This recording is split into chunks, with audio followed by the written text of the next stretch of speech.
বলছেন, প্রভু আমি তো পিণ্ডদান দিয়েছি, তুমি পিণ্ড দিয়েছ? হ্যাঁ, পিণ্ড পেয়ে আমার শ্বশুর মহাশয় মুক্তি পেয়ে।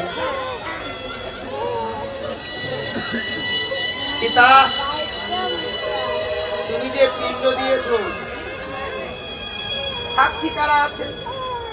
বলে কেন ব্রাহ্মণ আছে, গাবি আছেন,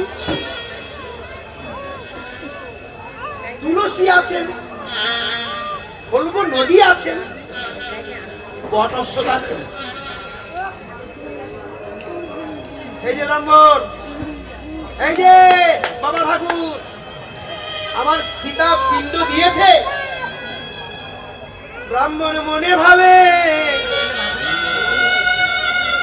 একবার পিণ্ড দিয়ে সীতা মার কাছে কিছু পেয়েছি, আবার পিণ্ড দিলে রামের হাতে কিছু পাবো। তাই সীতা মার কথা মিথ্যা বলে রামের কাছে কিছু যদি পাওয়া যায়। হে ঠাকুর, ওই সীতা মা তো পিণ্ড দেয়নি।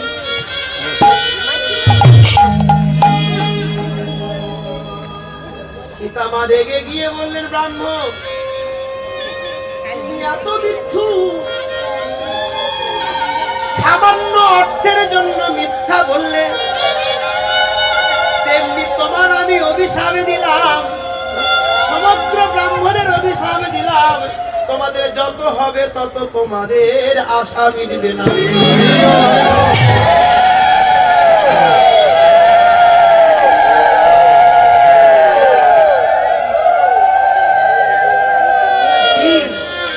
কোনদিন বাবা দেখেছে ব্রাহ্মণদের দিয়ে আশা মিটাতে পেরেছেন? পেরেছেন? একটা পূজা করতে হয়তো 500 টাকা, আপনি 3000 টাকা দিবেন,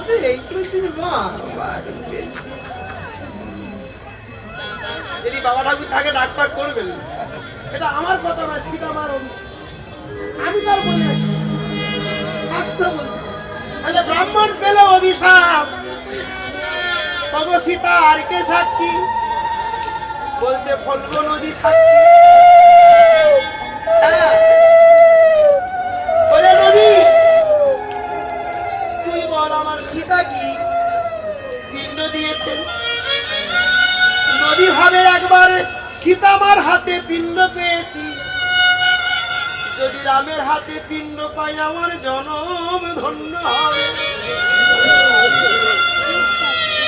ইতিহাসে আমার সাক্ষী থাকবে যে আমার বুকে রাম পিণ্ড দিয়েছে।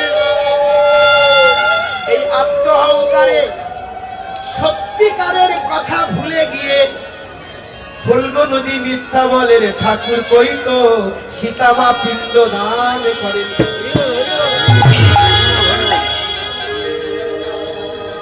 সীতা মা বলে, নদী রে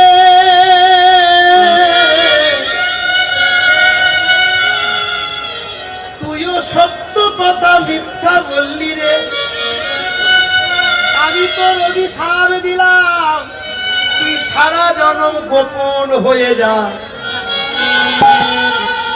তোর মুখে মিথ্যা বলেছিস, তাই তোর মুখে কুকুরে পাখি মানুষে জিনকুল মলমূত্র ত্যাগ করবে, কিন্তু ভিতরে তোর স্রোত বইবে। আজও ভিতরে স্রোত আছে, কিন্তু উপরে বালি। আর একজনের অভিশাপ আর কে? বললেন গোমাতা, গরুকে অভিশাপ দিলেন। আর কে? তুলসী, তুলসীকে অভিশাপ। হ্যাঁ, ও সীতা, 5 জন বললে 4 জন মিথ্যা, 4 জন তোমার বিপক্ষে। আর কে আছে? বলে বট অশ্বত্থ গাছ আছে।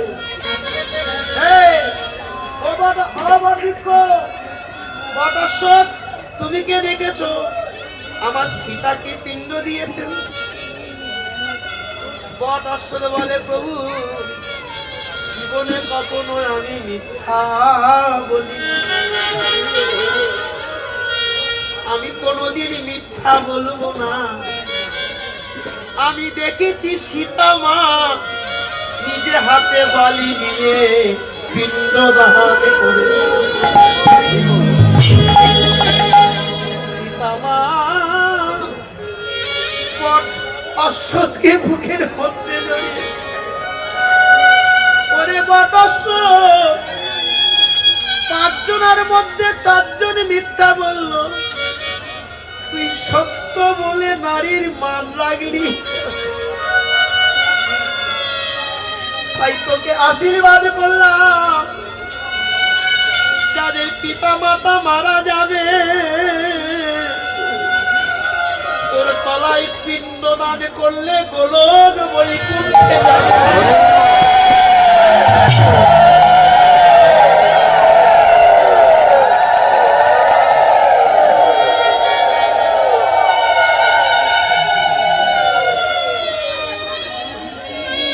আমি আরো আশীর্বাদ করলাম, তুই পৃথিবীতে সারা জনম অমর হয়ে থাকবি।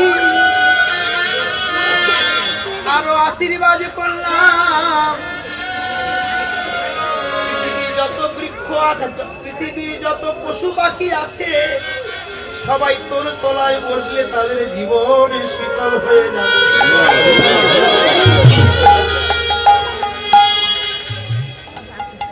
যদি কোনোদিন গয়া যান, সে বৃক্ষ আজও আছে, ওই বৃক্ষের তলায় পিণ্ড দিতে হয়, সবাই দেয়। তাহলে নদীটার নাম কি হলো? দামোদর বা ফল্গু। আর কৃষ্ণ দেহটা কেমন? যা দিচ্ছেন শেষ, যত দেয় তত খায়।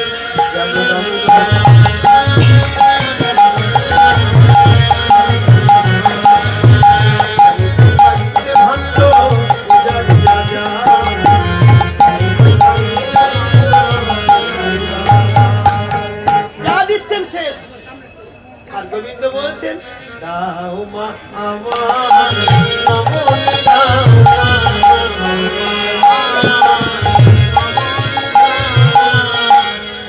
আমার বড় প্রাণে সেবা, দাও মা আমার নমন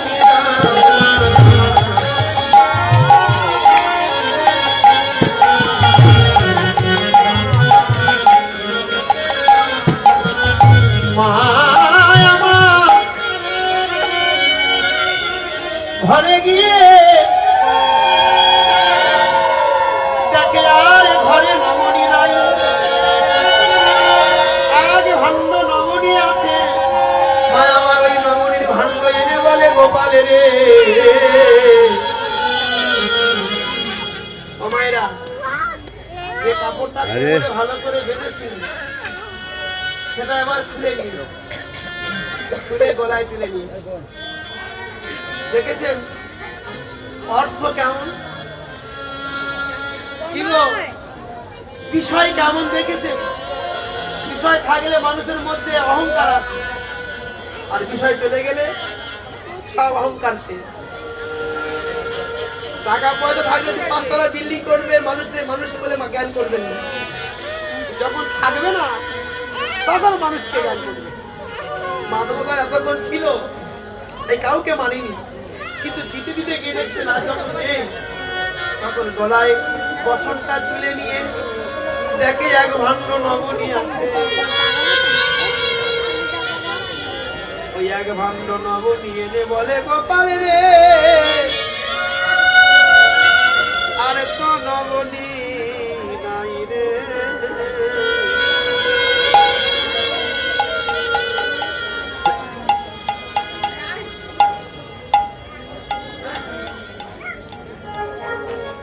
আমার যত নমনী ছিল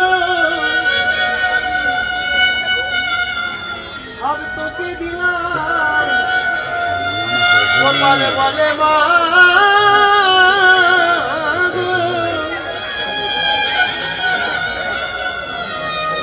তুমি আমার উদার পূর্ণ করে নমনী দেবে বলেছ, আমার তো এখনো উদার পূর্ণ হলো না। মা বলে, গোপাল, প্রতিদিন গোচারণে যাস, কোন দেবতা তোকে ভর করেছে? ও দিদি, তুমি আমার গোপালকে দেখো। এই বলে মা গোপালকে বলরামের মায়ের কাছে রেখে দিল।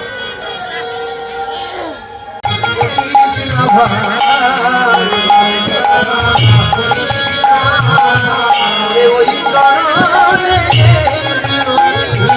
সঙ্গ ছাড়া করিস না ভাই। তাই হরি